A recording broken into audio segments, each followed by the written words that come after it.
జపమాల ప్రేక్షకులకు నమస్కారం. ఓం వరవరదాయ విజయ గణపతి నమః. శ్రీ గురుభ్యో నమః. శ్రీమాత్రే నమః. ఇక నుంచి మనము సుందరాకాండ విందాము. ఇంతకుముందు దేవి భాగవతం నేను చదివి వినిపించడం, మీరు వినడం, నన్ను ఆదరించడం చాలా సంతోషం.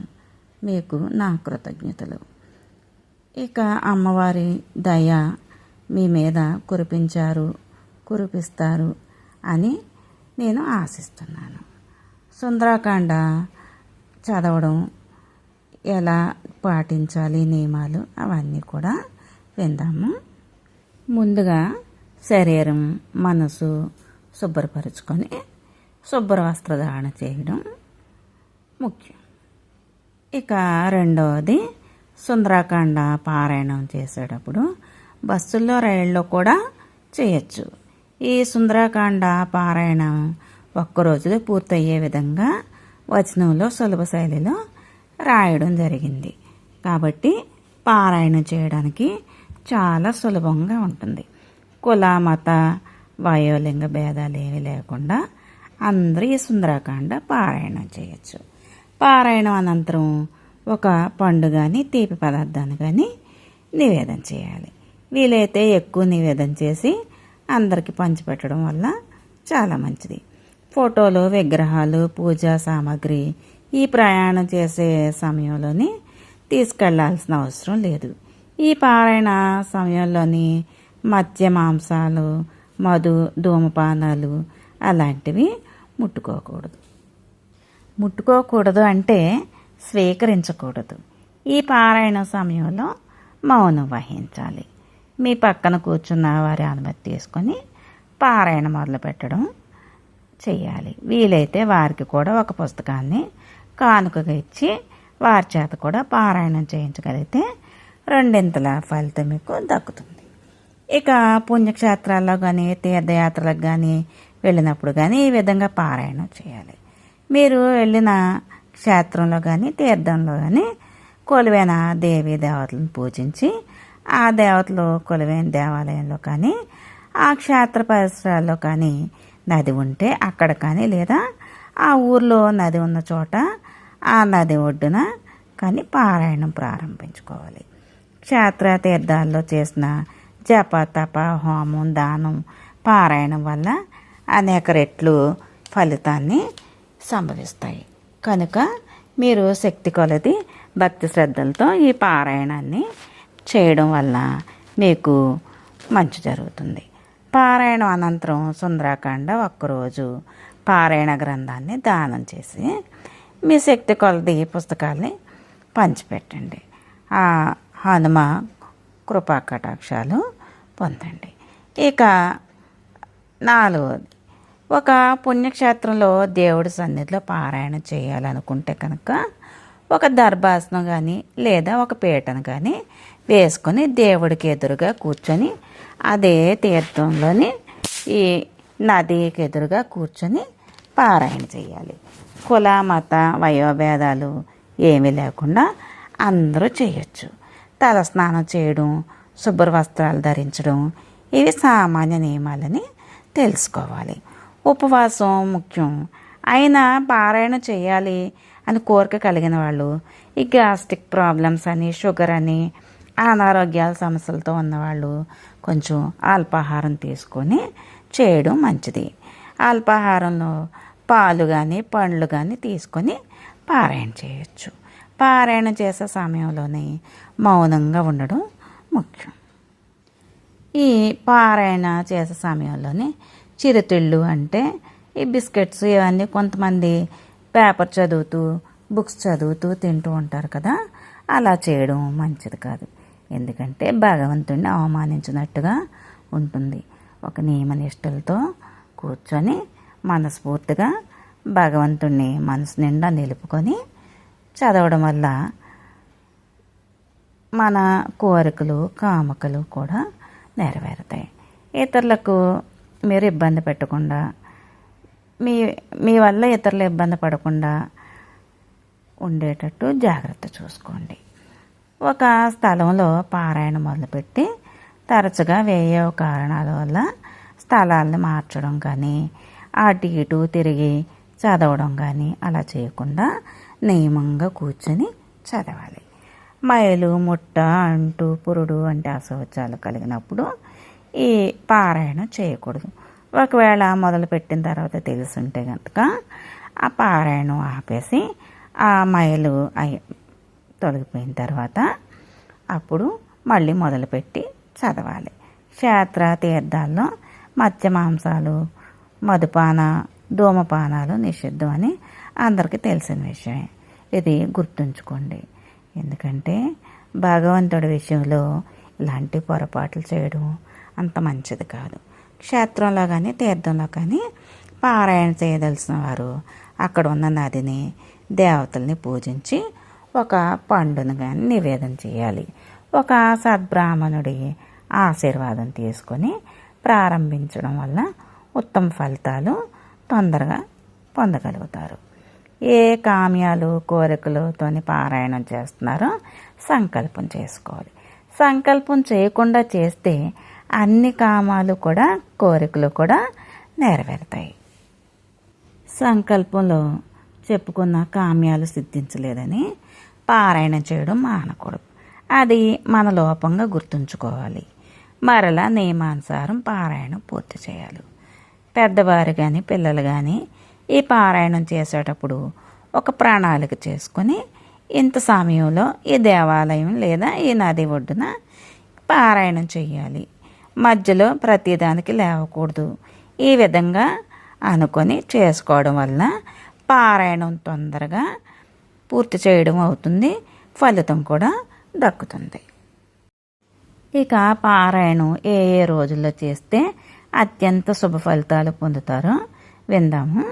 ఆదివారము, సోమవారము, మంగళవారము, శుక్రవారము, శనివారాలలో కానీ అష్టమి, చతుర్దశి, పౌర్ణమి, అమావాస్య, రవి సంక్రమణం రోజుల్లో అంటే సూర్యుడు ఒక రాశి నుంచి ఇంకో రాశికి వెళ్ళే ఆ రోజులోనూ, ఇంకా దశమి, ఏకాదశి, శ్రీరామనవమి, హనుమత్ జయంతి, హనుమద్ వ్రతము, సంక్రాంతి, దసరా, అక్షయ తృతీయ ఈ పండగ దినాల్లో కానీ కృత్తికా నక్షత్రం, మృగశిర, పునర్వసు, పుష్యమి, ఉత్తర, చిత్త, విశాఖ, అనురాధ, ఉత్తరాషాఢ, ధనిష్ట, పూర్వభద్ర, ఉత్తరాభద్ర నక్షత్రాలు రోజుల్లో కానీ లేదా మీరు జన్మించిన నక్షత్రం నాకు జన్మతార కానీ అంటే సపోజ్ చిత్తా నక్షత్రంలో పుట్టారనుకోండి, చిత్త, మృగశిర అలాగే ధనిష్ట ఈ మూడు కూడా కుజ నక్షత్రాలు. అంటే చిత్తా నక్షత్రంలో పుట్టిన వారికి ఆ నక్షత్రాలు వచ్చినప్పుడు కూడా శని జన్మతార కింద లెక్క వస్తుంది. తర్వాత వచ్చే నక్షత్రం చిత్తా నక్షత్రం తర్వాత వచ్చేది స్వాతి అంటే సంపత్తార, క్షేమతార, సాధన తార, మిత్రతార, పరమమిత్రతార అని ఇలాగా పంచాంగంలో మీరు పుట్టిన నక్షత్రాన్ని బట్టి చూసుకుంటే ఇవి అన్నీ కూడా మీకు తెలుస్తాయి. కార్తీక మాసంలో కానీ, వైశాఖ మాసంలో, మార్గశిర మాసంలో కానీ ఈ సుందరాకాండ పారాయణ చేయడం వల్ల అత్యంత శుభ ఫలితాలు తొందరగా లభిస్తాయి. కోరిన కోరికలు తప్పకుండా నెరవేరుతాయి. ఒక్కరోజు సుందరాకాండ పారాయణ చేయడం.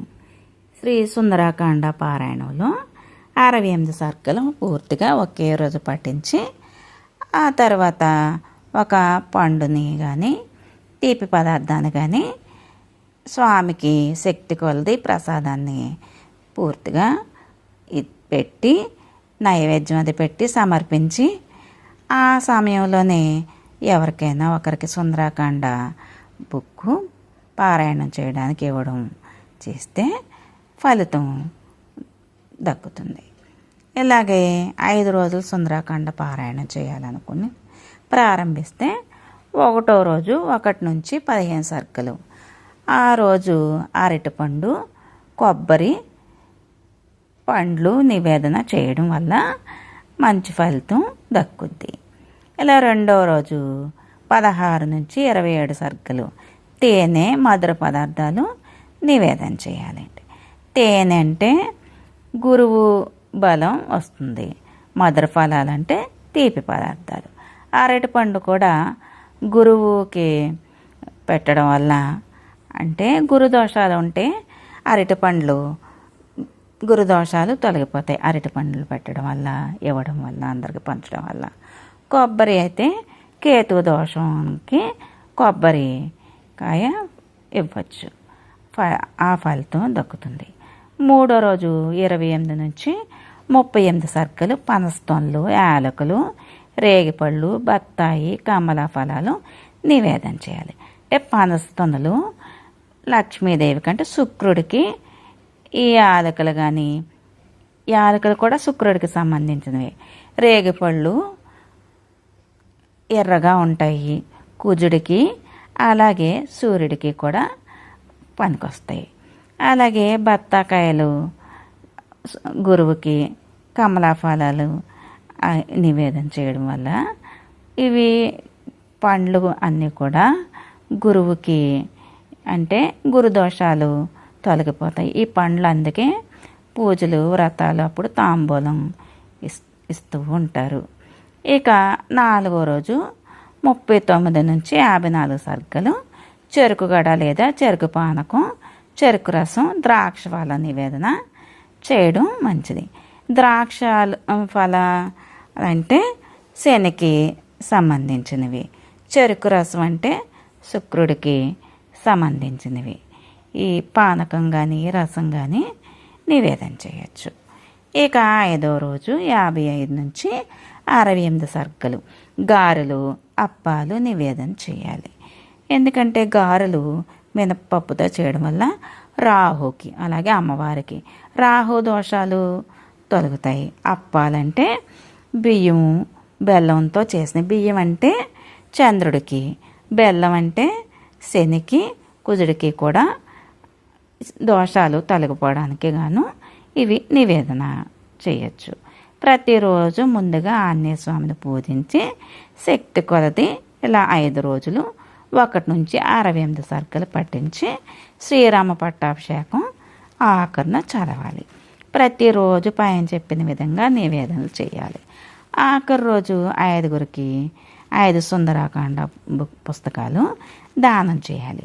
ఇలా 5 రోజుల పారాయణ పూర్తవుతుంది. ఇక ఆంజనేయ స్వామిని ప్రతిరోజు సింధూరంతో, తమలపాకులతో, రేగిపళ్ళతో పూజించడం వలన కోరుకున్న కోరికలు తొందరగా నెరవేరుతాయి. ఇంట్లో ఎటువంటి ప్రాబ్లమ్స్ కూడా ఉండవు. ఏమైనా ఇబ్బందులు ఉన్నా కూడా అవన్నీ కూడా తొలగిపోతాయి, ఎట్టి సందేహం లేదు. 8 రోజులు సుందరాకాండ పారాయణ చేయాలంటే ముందుగా ఆంజనేయ స్వామికి ప్రతిరోజు అష్టోత్తర శతనామాలతో, సింధూరం, తమలపాకులతో పూజించి తర్వాత పారాయణం చేయాలి. శుక్రవారం మొదలు పెట్టాలి. 1వ సర్గ నుంచి 9 సర్గలు అంటే మొత్తం 9 సర్గలు పారాయణం చేయాలి. అరటిపళ్ళు, పాయాసం నివేదన చేయాలి. అరటిపళ్ళు నివేదన చేయడం వల్ల గురుదోషాలు తొలగిపోతాయి. అలాగే ఈ పాయసం అంటే అమ్మవారికి, లక్ష్మీదేవికి ప్రీతికరం. అలాగే సూర్యుడికి కూడా ప్రీతికరం. సూర్యుడు, అమ్మవారు ఇద్దరు అనుగ్రహం లభిస్తుంది. అందుకని సూర్యుడికి పళ్ళు లేవు, అందుకని మెత్తటి పాయసం చేసి పెట్టడం వల్ల సూర్యుడి దోషాలు తొలగిపోతాయి అంటారు. అలాగే ఉద్యోగంలో అధికారుల వలన ఇబ్బందులు పడిన పితృ అంటే తండ్రి గారి వలన కానీ, పితృదోషాలు కానీ, అలాగే చేసే పనుల్లోని ఏవి కూడా ముందుకు సాగకుండా ఇబ్బందులు పడుతుంటే గనక ఇలా పాయసం పెట్టి సూర్యుడికి, అంటే దేవుడు తింటాడు అని కాదు, మనకి ఉన్న దోషాలు తొలగిపోతాయి. దేవుడికి నివేదన చేసి ప్రసాదం స్వీకరించి అందరికీ వితరణ చేయడం వల్ల ఈ దోషాలు తొలగిపోతాయి. శనివారం రోజు 10 నుంచి 18 సర్గలు మొత్తం 9 సర్గలు పారాయణం చేయాలి. తేనె, చిమ్మిలి, పాటికి బెల్లం. తేనె గురువు దోషాలు ఉంటే పోతాయి. చిమ్మిలి అంటే బెల్లము నువ్వులతో చేసింది, శని దోషాలు తొలగిపోతాయి. పటికి బెల్లం అంటే శుక్ర దోషాలు గురు దోషాలు కూడా తొలగిపోతాయి. ఇంకా ఆదివారం 3వ రోజు 19 నుంచి 27 సర్కలు అంటే మొత్తం 9 సర్కలు పారాయణం చేయాలి. పాయాసం కొబ్బరికాయ నివేదన చేయాలి. పాయాసం ఆదివారం వస్తుంది కాబట్టి ఆ రోజు సూర్యుడికి పాయాసం నివేదన చేసుకోవాలి. కొబ్బరికాయ అంటే కేతు దోషాలు తొలగిపోతాయి, అందుకని కొబ్బరికాయ నివేదన చేయాలి. ఇక సోమవారం 4వ రోజు 28 నుంచి 36 సర్కలు మొత్తం 9 సర్కలు పారాయణ చేయాలి. పులిహోర కొబ్బరికాయ నివేదన చేయాలి. పులిహోర అంటే జ్యేష్ఠాదేవి పులిహోర పూజల్లో కానీ వ్రతాల్లో కానీ ఏదన్నా ఇంట్లో సంబరాలు జరిగినా ఎవరైనా గృహప్రవేశాలు అలాగే ఏమైనా జరుగుతాయి కదా, ఆ రోజుల్లో కంపల్సరీ పులిహోర పెట్టాలి. పులిహోర పెడితే జ్యేష్ఠాదేవి ఇష్టంగా తిని ఇంకా తిరిగి చూడకుండా వెళ్ళిపోతుంది, అందుకని పులిహోర పెడతారు. అలాగే అందులో బియ్యం ఉంటాయి. బియ్యం అంటే చంద్రుడికి, అలాగే పసుపు అంటే గురువుకి, అమ్మవారికి కూడా ప్రీతికరం. కొబ్బరికాయ ఎలాగో కేతు దోషం నివృత్తి కోసం. మంగళవారం ఇక 5వ రోజు 37 నుంచి 45 సర్కలు మొత్తం 9 సర్కలు పారాయణ చేయాలి. అప్పాలు రేగిపళ్ళు అరటిపళ్ళు నివేదన చేయాలి. అప్పాలు ఆంజనేయ స్వామికి చాలా ఇష్టం. రేగిపళ్ళు సూర్యుడికి సూర్యదోషాలు ఉన్నా కూడా తొలగిపోతాయి. అలాగే ఎర్రని పళ్ళు కుజుడికి కూడా కుజదోషం తొలగిపోతుంది. అలాగే అరటిపండు గురుదోషం తొలగిపోతుంది. అలాగే ఆంజనేయ స్వామికి ప్రీతికరం. ఇక బుధవారం 6వ రోజు 46 సర్గ నుంచి 54 సర్గలు అంటే మొత్తం 9 సర్గలు పారాయణ చేయాలి. లడ్డూలు అరటిపండ్లు నివేదన చేయాలి. లడ్డూలు అంటే శనగపిండితో చేసినవి, అలాగే అరటిపళ్ళు కూడా పసుపు రంగువి, అంటే గురుదోషం తొలగిపోవడం గురించి. అలాగే లడ్డూలు అంటే బుధవారం శ్రీ మహావిష్ణువుకి, అమ్మవారికి, అయ్యప్ప స్వామికి, సరస్వతీదేవికి ప్రీతికరమైన రోజు ఆ రోజు. అలాగే వెంకటేశ్వర స్వామికి లడ్డూలు అంటే చాలా ఇష్టం.